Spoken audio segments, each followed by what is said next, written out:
Bonsoir Michel, comment vas-tu? Bonsoir, je vais très très bien. Merci de m'inviter. Bah merci d'avoir accepté, c'est un vrai plaisir pour moi, réellement. Est-ce que tu pourrais te présenter en quelques mots, s'il te plaît? Écoute, je suis un ancien cadre commercial. Pendant une vingtaine d'années, j'ai travaillé dans le commerce. J'ai travaillé dans le commerce en Hollande, aux Pays-Bas.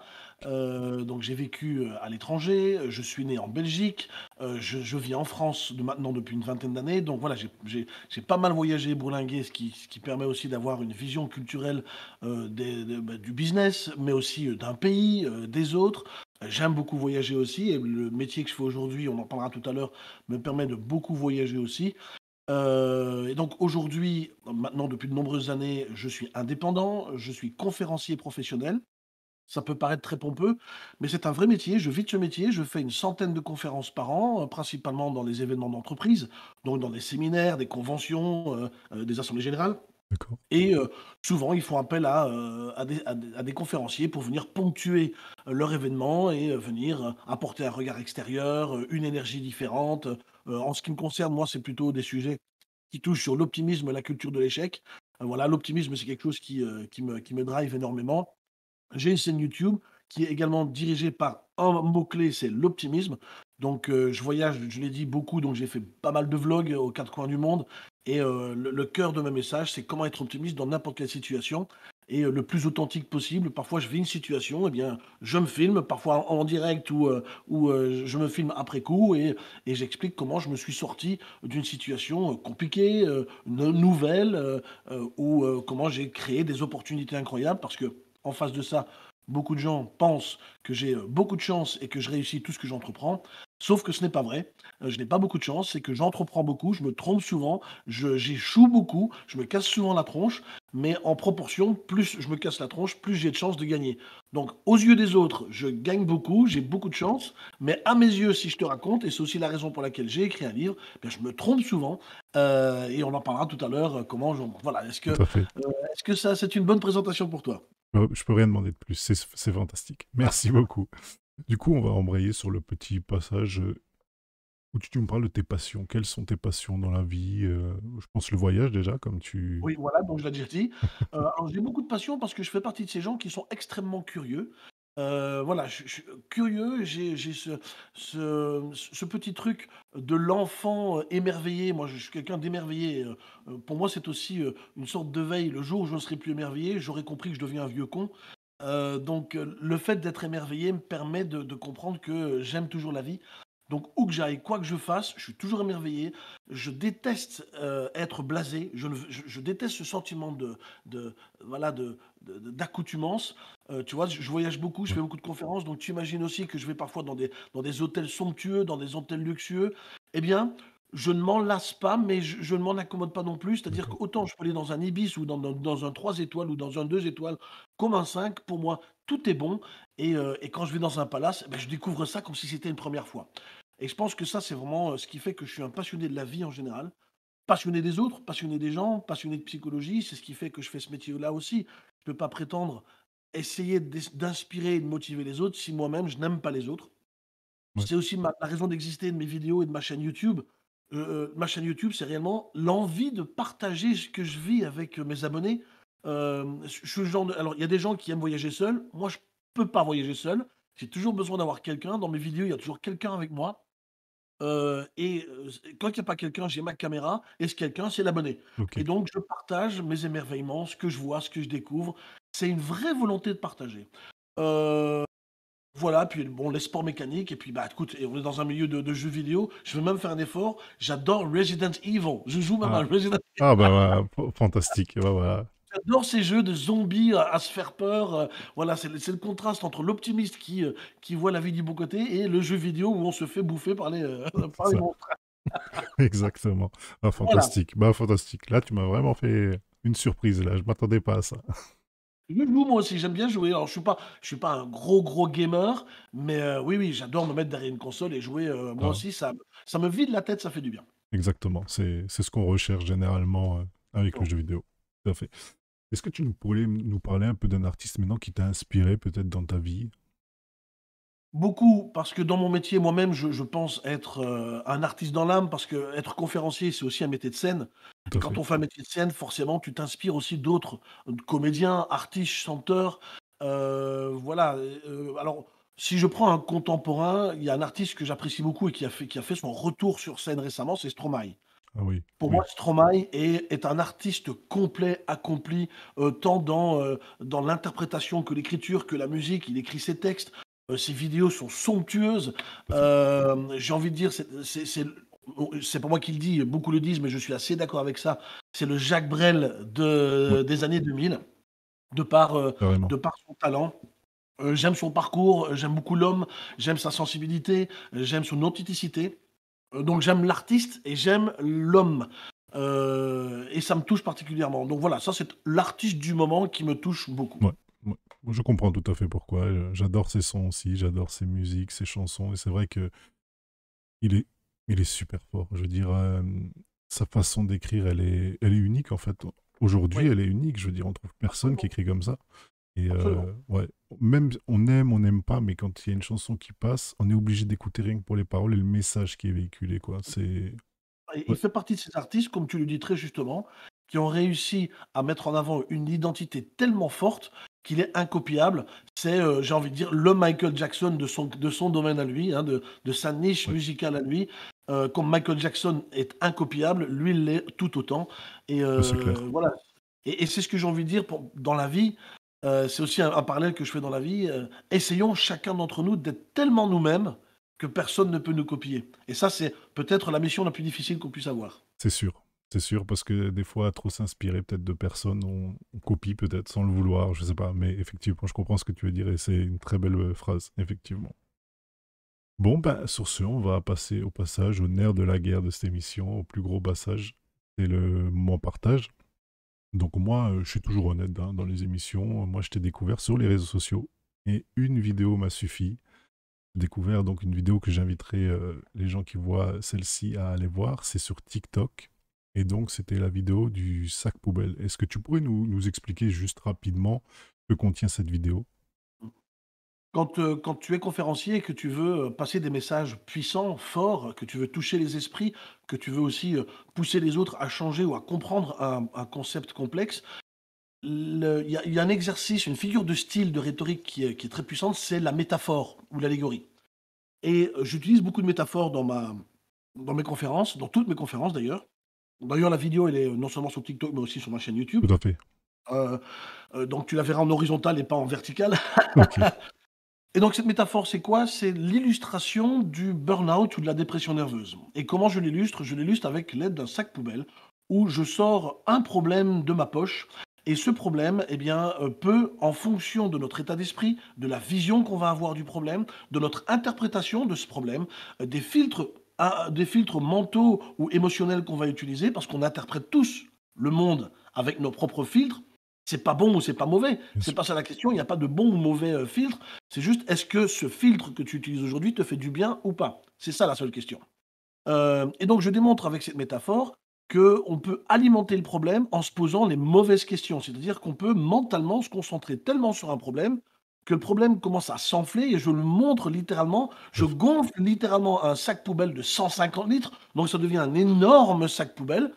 Je renvoie au problème original, c'est qu'au début, je l'avais plié pour qu'il soit dans ma poche. Au début, c'est un petit problème et ça devient un énorme sac poubelle au point même d'être plus grand que moi.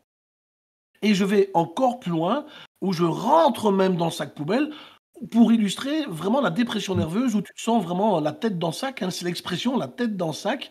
Tu ne vois plus rien. J'étouffe, j'utilise l'expression j'étouffe parce que tu restes dedans, bah, tu vas étouffer. Et j'illustre ça avec ce sac poubelle et j'explique dans cette conférence au travers de ce sketch qui plus est, j'explique quelque chose de dramatique et qui fait en même temps rire. Et donc le rire pour moi est aussi une arme extrêmement puissante C'est sûr. pour expliquer des situations complexes.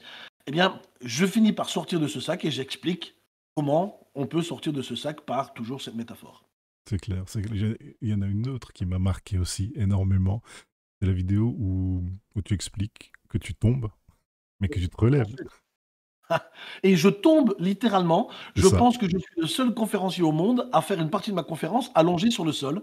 C'est À un moment magnifique. donné, il faut donner de sa personne. Voilà, je donne de ma personne. Et pendant ma conférence, je fais ces démonstrations où j'illustre, on se promène, on tombe, mais qui? qui, quand ils tombent dans la rue, restent lamentablement couchés sur le sol. On se relève tous. Et c'est une allégorie de l'échec. L'échec, ben, on tombe, et à un moment donné, tu peux décider ou de rester par terre, voilà, ou de te relever. Et au fond, la réussite, le succès, le seul vrai échec, c'est de rester au sol. Et le succès, c'est toujours de tenter une fois plus que tu n'es tombé. Mais effectivement, j'aime bien les images fortes comme ça dans mes Ouais, conférences. c'est magnifique. Franchement, j'avais jamais vu ça. Et je regarde beaucoup hein, sur YouTube, tout ça. Et quand je t'ai découvert, bah forcément, moi, je suis quelqu'un, je cherche tout de suite les autres réseaux. Hein. Je vais regarder à gauche, à droite. Ah, tiens, une chaîne YouTube, je vais voir et tout. Et j'ai dit, ouais, mais c'est génial, quoi. Et j'espère vraiment que je puisse te recevoir parce que c'est exactement ce que j'essaie de faire passer comme message, tu vois, bon, à mon échelle, bien sûr, hein, dans cette émission. Parce que, on va le rappeler, toi, tu as écrit un livre, donc tu es auteur. Tu as aussi, parce que tu te dis pas simplement coach comme ça, ou non, tu as aussi une certification CSP, donc c'est Certified Speaking Professional, avec mon accent anglais approximatif. Et tu as aussi reçu, j'ai vu, une récompense en Angleterre, si je ne me trompe pas, anglo-saxonne. Voilà, c'est en fait dans le monde de la conférence, de public speaking, comme il y a aux États-Unis, tout ce qui est conférencier de motivation, il existe des associations internationales pour ça. Il y a des associations de D'accord. conférenciers dont je fais partie. Et un petit peu à l'image du cinéma où tu as l'Oscar pour un acteur, un réalisateur, un Oscar est un prix, eh bien le CSP est l'Oscar du conférencier. C'est-à-dire que un conférencier qui détient un CSP, c'est reconnu internationalement Wow. pour la qualité de tes conférences. Et je veux dire, ça ne parle pas beaucoup aux francophones, mais dans les pays anglo-saxons, quand je dis que je suis CSP, limite c'est waouh, le gars il a l'Oscar de la Ok. conférence. Ça n'a pas beaucoup de valeur en France, mais ça en a beaucoup pour moi parce que c'est une valeur d'accomplissement. Oui.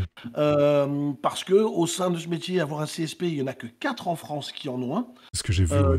Il y en a qu'un en France qui a le FPSC, qui est donc l'Oscar britannique. Je l'ai.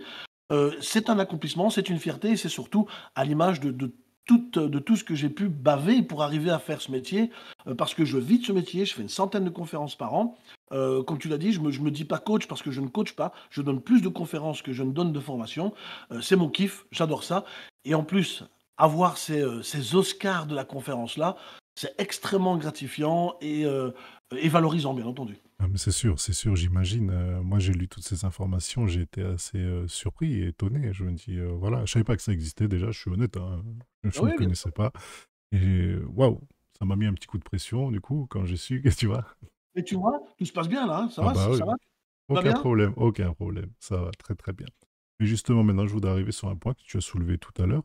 On parlait d'artistes, par exemple, alors ça arrive aux artistes, comme toi, tu l'as soulevé tout à l'heure. Souvent, les gens voient la finalité de ce qu'on arrive à faire, c'est-à-dire, ah ouais, t'as vu comment il a réussi, ah oui, regarde, lui, il a ci, lui, mais ils voient pas, en fait, tout le travail qu'il y a eu derrière. C'est-à-dire qu'il y a des gens très riches aujourd'hui, tels que Bill Gates ou d'autres, hein, qui sont pris des dizaines de portes, même des artistes, avant d'arriver là où ils sont. Mais forcément, nous, public, on le voit que la finalité. Je pense que toi, pareil, les gens doivent dire, ah mais regarde, il a écrit son bouquin et tout, mais moment, c'est du boulot. C'est pas, comme tu l'as dit tout à l'heure, c'est pas de la chance.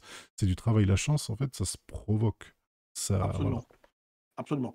Au fond, moi, quand les gens me disent que j'ai beaucoup de chance et que c'est facile pour moi, c'est facile pour toi parce que tu es optimiste, c'est facile pour toi, tu réussis tout, ça sous-entendrait que je sois vraiment béni des dieux ou des cieux ou de l'univers, peu importe de qui que ce soit, et que ce serait plus facile pour moi que les autres. Non, alors ce que j'utilise souvent comme exemple, c'est l'exemple des sportifs de haut niveau. On vient d'avoir les Jeux Olympiques là. Les sportifs de haut niveau connaissent la valeur du médaille d'or parce qu'ils savent combien de fois ils ont échoué, combien de fois ils n'ont pas réussi une compétition. Et aujourd'hui, dans l'inconscient collectif, quand on dit qu'un sportif a une médaille, on sait plus ou moins le travail qu'il y a derrière. Ouais. Et on l'admet. Mais quand c'est un entrepreneur, on dit qu'il a la chance pour le coup.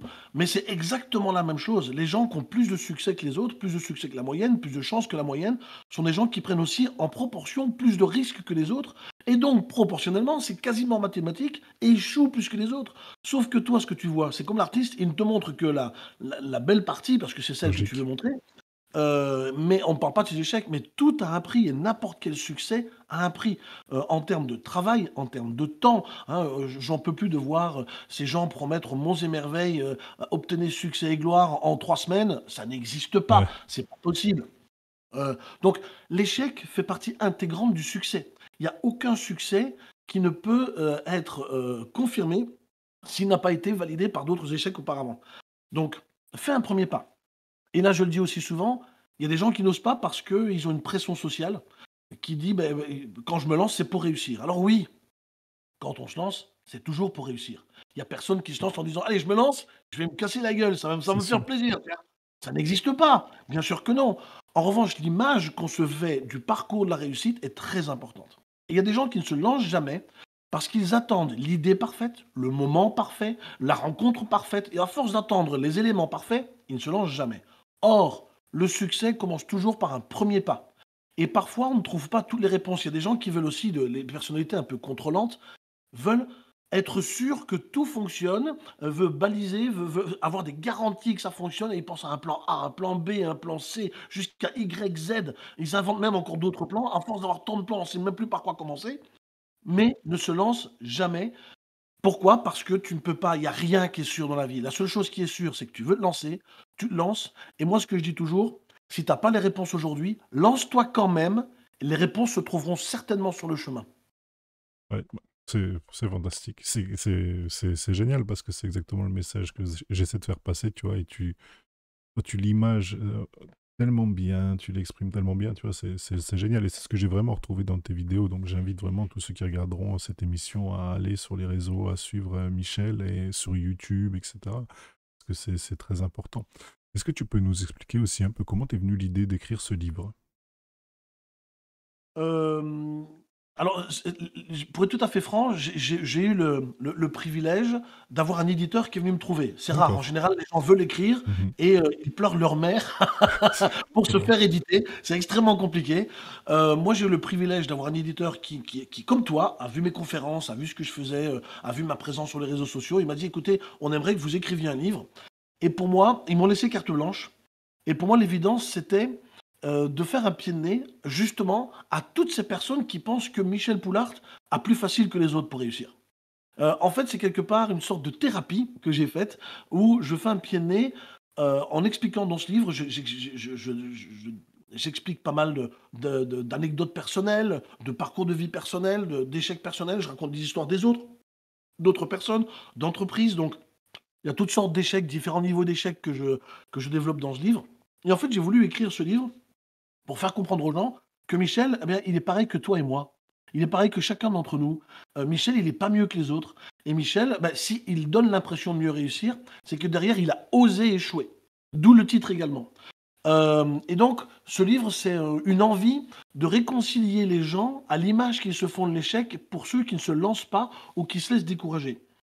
Parce que, c'est justement derrière toutes ces difficultés que le succès a plus de goût, a plus de valeur. Tu sais, c'est un petit Ouais. peu comme le salaire à la fin du mois. Tu sais pourquoi tu l'as eu, parce que tu as bossé. On te donnerait demain 1 500 balles par mois, en faisant rien, ben, ça n'a pas la même valeur que si tu avais Ah oui. bossé comme un malade pour les avoir, tu vois? Mais ça crée une autre dimension aussi, ça crée une dimension que l'argent, tout ce que tu achètes a plus de valeur parce que tu connais la souffrance ou la Exactement. difficulté qu'il y a eu en face. Mm. Eh bien, pour n'importe quel succès, c'est pareil. Tu ne peux pas prétendre à avoir du succès si tu ne bosses pas, si tu ne te trompes pas, si tu ne te fais pas trahir. C'est triste à dire, mais ça fait partie de la vie. Mais surtout, si tu ne changes pas ton regard et tu ne te réconcilies pas avec l'image que tu te fais de l'échec. L'échec, c'est quoi? C'est une information. C'est une information que tu as été courageux, que tu as osé te lancer. C'est une information qui t'envoie le message de mais essaye autrement, parce qu'il y a des gens qui font toujours la même chose, mais là aussi c'est mathématique, hein. Chaque fois que tu feras la même chose, tu auras le même résultat. Donc essaye autrement, et c'est pas parce que tu échoues une fois, 2 fois que c'est pas possible. Mais c'est peut-être pas possible comme tu le fais, comme tu y prends. Donc prends-toi autrement. Et dans ce livre, je parle beaucoup, je fais beaucoup d'allégories, d'allusions au monde aéronautique et l'aérospatial. J'aime beaucoup la conquête spatiale, j'adore ça. Je trouve ça fascinant, les avions qui volent. Mais avant de voler, on a eu des gens qui ont chuté, des gens qui ont tombé, même des gens qui sont morts pour Oui. essayer de voler pour une première fois. Aujourd'hui, on prend l'avion, on se pose même pas la question qu'on se crache, alors qu'il y a encore 50 ans, ben, tu avais une chance sur deux d'y arriver, tu vois. Bon, j'exagère, c'est pas tout à Non, fait mais vrai, mais c'est ça.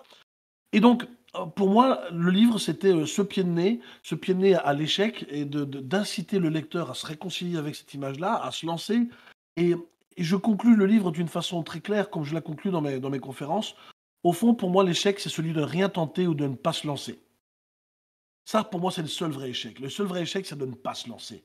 Là, et s'il y a bien quelque chose qui dicte mes actions au quotidien, c'est la peur de regretter. Je suis quelqu'un, je peux pas m'imaginer sur mon lit de mort et me dire: «Je regrette tellement, j'aurais dû faire ça». Alors, quelque part, c'est ce qui fait mon automotivation. Comme je ne veux pas regretter, je préfère me tromper et me lancer, quitte à réussir, que de ne pas le faire et me dire dans 20 ans: «Merde, j'aurais dû le faire». Tu vois? ouais. Voilà, la peur de regretter me fait oser. Ouais, bah oui, c'est ça, hein, c'est dingue quand même. Mais tu vois, toi, tu l'utilises du coup de la bonne façon, la peur. C'est-à-dire que C'est c'est une mental, c'est motivation. la façon dont tu regardes les choses, c'est purement mental. C'est ça, c'est ça. Donc, ben, j'invite vraiment les gens à consulter les vidéos, à acheter le livre aussi, ce que je vais faire moi, ça c'est certain, parce que j'ai vraiment envie de lire quand même, pas pour me régaler des échecs des autres, hein, mais pour m'inspirer justement de tout ce qui a pu t'arriver, justement. Et voilà, en tous les cas, ça c'est sûr. Tu sais, j'ai envie de dire, je rebondis sur ce que tu dis, je trouve ça très intéressant, pas pour me régaler des échecs des autres. Mais tu sais, quand on écrit un livre comme celui-ci, ça devient un régal de lire les échecs. Pourquoi? Parce que je les ai transformés en succès. Ouais. Et là, on peut, tu vois, c'est une façon de voir l'échec. Tu peux te régaler de l'échec de l'autre pour en tirer des leçons qui vont faire ton succès à toi. Oui, je vois ce Et que c'est. c'est pas le régal du genre sadique, Mhm. ou pervers comment dire, j'avais un mot en tête, il m'est sorti d'esprit, c'est pas grave. Voyeuriste, c'est pas Ouais, du voyeurisme. C'est juste, une prise de conscience, qui te permet de dire: «Ben, les échecs, vont pouvoir te porter, au succès» et au fond, quand tu arrives à un succès, tu apprécies même tes échecs. Parfois même, tu viens remercier la vie d'avoir échoué parce que ça t'a permis de rencontrer une bonne personne, ça t'a permis de faire les choses autrement, ça t'a permis peut-être de créer un changement en toi.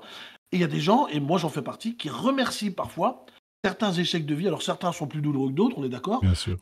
mais parfois je me dis, voilà, j'ai eu moi-même une dépression nerveuse, d'où le sketch du sac poubelle. D'accord. C'est aussi un petit peu mon histoire à moi. J'avais 30 ans, donc il y a une vingtaine d'années de ça. Mais je remercie cette dépression nerveuse d'être venue dans ma vie parce qu'elle m'a permis de me botter le derrière. J'ai quitté les Pays-Bas, j'ai déménagé dans le sud de la France, j'ai refait ma vie, je me suis fait la promesse de vivre la vie que je voulais vivre, je l'ai tenue et ça fonctionne. Donc si j'avais pas vécu cette dépression nerveuse, peut-être que je ne serais jamais déménagé en France et j'aurais peut-être pas eu la vie que j'ai aujourd'hui. Voilà. Ouais, tu vois, franchement, en fait, je devrais faire les émissions en te laissant la parole tout court, en fait. C'est exactement le message que j'essaie de délivrer tout le temps. Tu sais, moi, je fais aussi un peu de stream à côté. J'essaie toujours de. C'est toujours dans le partage, en fait. Quand je fais du stream, c'est pour partager sur le jeu vidéo, tu vois. Et c'est tout à fait ce que toi, tu véhicules. Donc, c'est impressionnant, en tous les cas, de pouvoir discuter avec toi, hein, je te le dis honnêtement. Hein, et ça fait vraiment plaisir, par contre. C'est impressionnant, mais c'est vraiment un plaisir. Un Merci. plaisir. Si tu avais un conseil à donner aux plus jeunes aujourd'hui, parce que c'est vrai qu'aujourd'hui, on sort un peu, on commence à avoir doucement le bout d'une période assez difficile.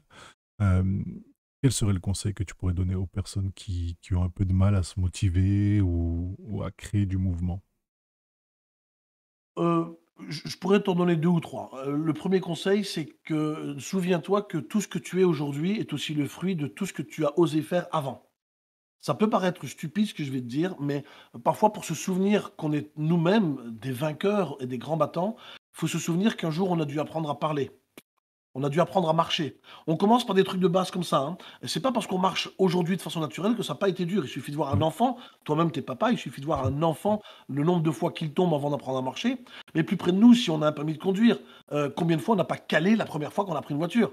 Si t'as pas calé, c'est que tu étais une automatique, c'est pas possible autrement, c'est tu vois? clair. Et donc, combien de fois la vie nous a pas fait croire qu'on n'était pas capable, mais on y est quand même allé, pour différentes raisons. Premièrement, parce que tu as pas le choix. Voilà, si tu veux le permis, tu as pas le choix, il faut y aller, quoi. Et puis, quand tu rencontres, l'amour de ta vie, Ben, t'as pas le choix. Si tu ne la séduis pas, ben, elle te verra pas non plus. Donc, c'est de la vie ou la mort. Donc, dans l'amour, il y a pas de notion d'échec. Tu y vas parce que ben, ton amour en dépend. Quand on aime, on se trouve pas d'excuses. Donc, première chose, c'est de te souvenir que tu es le fruit de tous les échecs dont tu ne te souviens plus. Et ça, c'est important parce que ça valorise la confiance en soi. Ensuite, n'attends pas le bon moment parce qu'il n'y existe aucun bon moment. N'attends pas la bonne rencontre parce qu'il n'existe aucune bonne rencontre. Alors, certes, dans la vie, il y a des moments de hasard, de chance, ça existe aussi, hein, où tu fais une belle rencontre, mais encore faut-il savoir la transformer, cette rencontre. Tu peux rencontrer Elon Musk demain, tu peux le rencontrer, et puis te dire, merde, je sais pas quoi dire, tu fais passer une chance devant toi. Tu l'as rencontré, mais t'as rien dit. En revanche, tu es préparé, les gens qui ont plus de chance que les autres sont préparés à transformer n'importe quoi en opportunité, c'est là pareil. Donc ce que je veux dire par là, n'attends pas le bon moment parce qu'il ne viendra jamais. N'attends pas la bonne rencontre parce que tu ne la rencontreras jamais.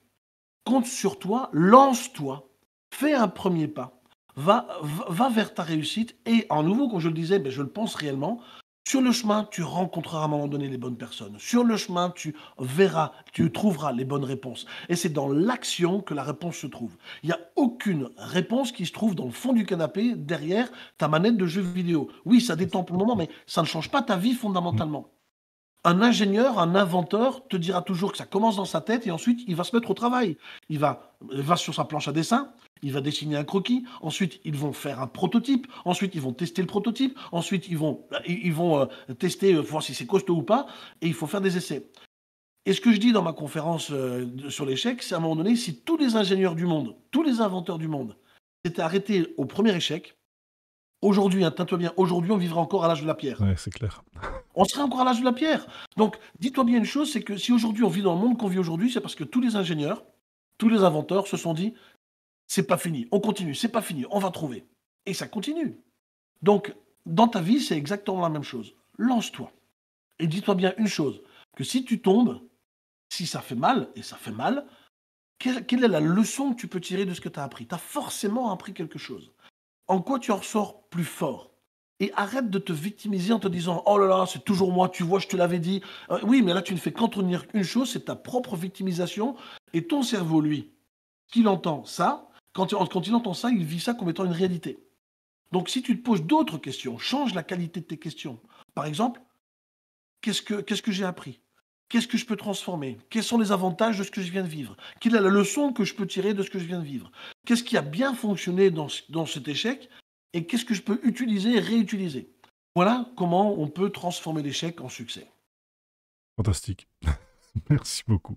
Je vais réécouter tout ça encore un mois même parce que je veux noter les bonnes choses et tout. Non, non, mais super. Merci beaucoup, Michel, en tous les cas. Écoutez, on va passer au petit moment promotion. À moins que tu souhaitais rajouter quelque chose sur ce moment partage. Tu l'as vraiment bien. Là, tu as vraiment bien ponctué, donc je pense que. Ouais, je pense que tout le monde a entendu mon message et c'est Ouais, vraiment extrêmement important. Vraiment, en temps de découragement, vraiment j'insiste là-dessus parce que ça nous arrive à tous, même à moi. Souviens-toi de toutes tes réussites, aussi insignifiantes peuvent-elles paraître. Tout ce que tu es est le fruit de toutes tes prises de décision et ça devrait te motiver à te dire: «OK, je me relève et j'y vais, je refais une tentative». Et ensuite, quand tu me dis autopromotion, ben voilà, tu en as fait aussi. Tu as parlé de mon livre, ouais, bien sûr. tu as parlé de mes conférences, tu as parlé de ma chaîne YouTube. Qu'est-ce que tu veux que je fasse de plus? Bah écoute, tout ça, tout honneur, on mettra tous les liens dans la description, comme toujours. Comme ça, bah, les personnes qui regarderont la vidéo, cette émission pourront te rejoindre et suivre et continuer de te suivre parce que je vous assure que c'est un vrai bonheur. Vous avez un petit coup de mou ou quoi que ce soit, vous regardez une petite vidéo et c'est pas. C'est fait. C'est un one-man show. Ouais, Michel est un showman, vraiment. Franchement, c'est magnifique. Ben, Michel, du coup, je vais te remercier bien chaleureusement. C'est Merci à moi. toi. Merci d'avoir pris ce temps. À Merci très pour ce bientôt et partage. puis, au plaisir de se rencontrer dans la vraie vie, ça me ferait vraiment plaisir. Avec plaisir. Moi aussi. Moi aussi. Merci beaucoup, Michel. Je vous souhaite à tous de bien échouer. À très bientôt. Au revoir. Abonnez-vous. Au revoir.